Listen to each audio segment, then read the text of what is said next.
Hi guys, it's Lillian from the Postmodern family, and I don't know if you can tell, but I feel a little sick.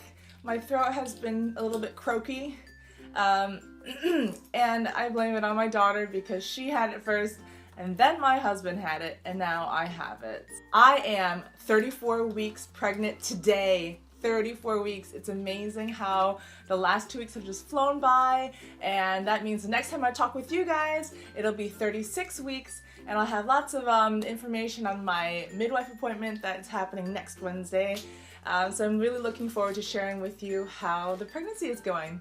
The baby should be, on average, 17.1 inches long, 2.1 kilos heavy, about 4.6 pounds, and to me that sounds like yes, this baby can be born like any minute. In fact, I had some friends mention that their friend gave birth 8 weeks early, and it really got her thinking. This was before she just gave birth to her daughter.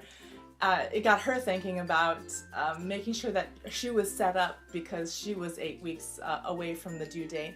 And in fact, I am 6 weeks away from the due date, and I'm really not prepared in terms of the birthing pool and the crib and setting up these things. So I'm hoping that tomorrow, that this weekend, that we can set up the room, the crib, and because we are really only 6 weeks out from this baby being here. My bump updates with you guys have been watching my belly grow and my symptoms, but now I feel like it's really a countdown to when the baby gets here and I'll be able to show you the baby. It's been a little bit more difficult to sleep.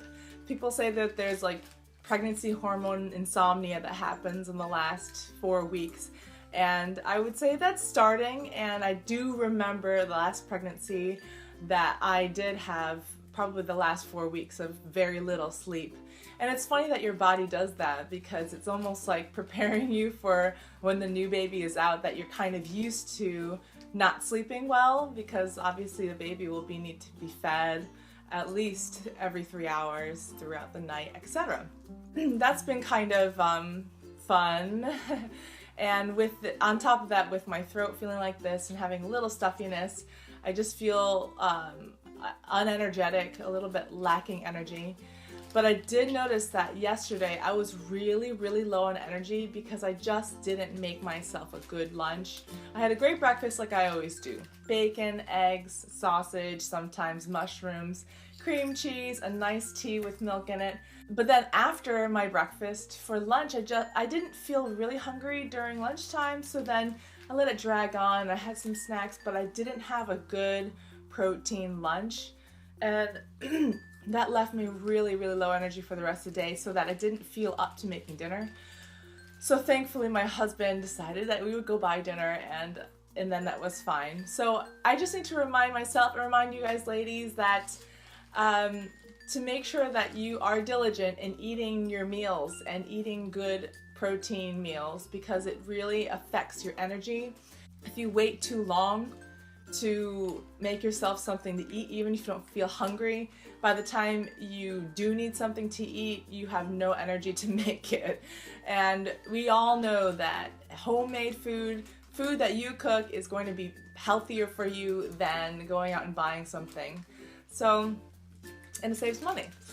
Anyway, that's my little tangent on eating. The other thing we've been doing is we've been rearranging this house. So if you notice, my background's a little bit different. We moved the desk over to that corner and swapped the bureau over there to this corner. And now we have a beautiful little swing, a baby swing that I got for free, and I put it over in that corner in front of the bureau. It's a working baby swing and I got it for free. And I'm not going to say no to free, so it's very nice. I also picked up some crib sheets today, so I really feel like I have all the stuff I need. I just haven't set it up yet. And once I set it up, I think I'll feel a little bit less stressed out about not being prepared, because I did this past week also read a story about someone else going into labor at 33 weeks and not being able to use her birthing pool that she bought, and etc. So I want to be set up and ready to go if anything starts happening earlier. But at the same time, I should remind myself that it could be later, it could be past 40 weeks until this baby comes out. I think it's gonna fly by, and I'll touch base with you at 36 weeks to see how I feel. So the house has been looking really different, and it's kind of exciting because we're not really decorating a nursery or anything. We only live in a 2-bedroom. The baby's gonna sleep with us in our master bedroom for a while. So we don't have to worry about decorating a new nursery since we don't have a dedicated room for this baby. Someone on Facebook asked, what is something that you wish you knew before you were pregnant or before you had your baby? And for me, it was the fact that you would lose your hair rather much after the baby was born. And for me, it was so bad all around the front. I was growing all these tiny little wisps, and oftentimes I like to do like a poof in the front, and it was just kind of like sticking out like that. It was terrible for a long time.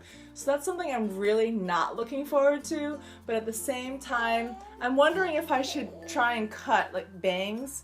In America we call them bangs, here they call them fringe. But the problem with, the reason why I don't like it is, one, high maintenance. You have to like make sure it's not going wonky when you wake up. Two, it takes a long time to grow out. Like probably for me it would take 2 years for it to grow out to the length it is. So I'm kind of thinking maybe I should, maybe I shouldn't. But when I do start to lose hair and I get all those wisps in the front, I don't know what I'm gonna do. Maybe like wear a hat or something all the time. It was really annoying, and I didn't like it. So that's something I'm not looking forward to after the baby is born. And do be warned, ladies, it is common for hair loss to happen after the baby is born. The other thing is that I had lots of difficulty breastfeeding my first because she had tongue tie and it was undiagnosed for about 3 weeks. And so not until 4 weeks did she get her tongue tie and lip tie released. And the 4 weeks of breastfeeding was so painful and really difficult. So thankfully now I feel a little bit more prepared to know what to look for, and hopefully we'll have a really smooth breastfeeding establishing journey this time around. Another thing about this pregnancy that I didn't know about my last one was that you can still have fantastically beautiful nails without going to the smelly, stinky nail salon, because you can do them at home with Jamberry, which is something that I have fallen in love with since my first.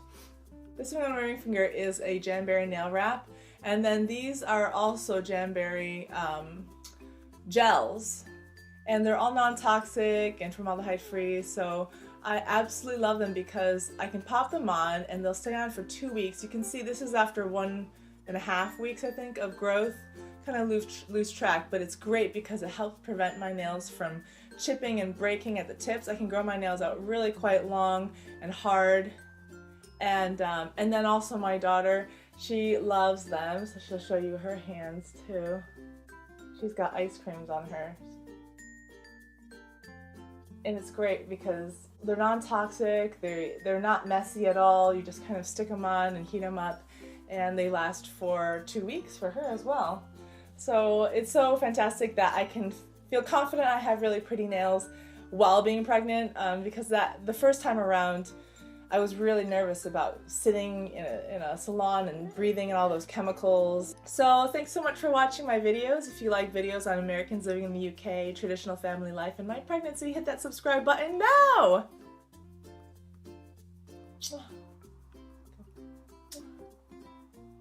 No.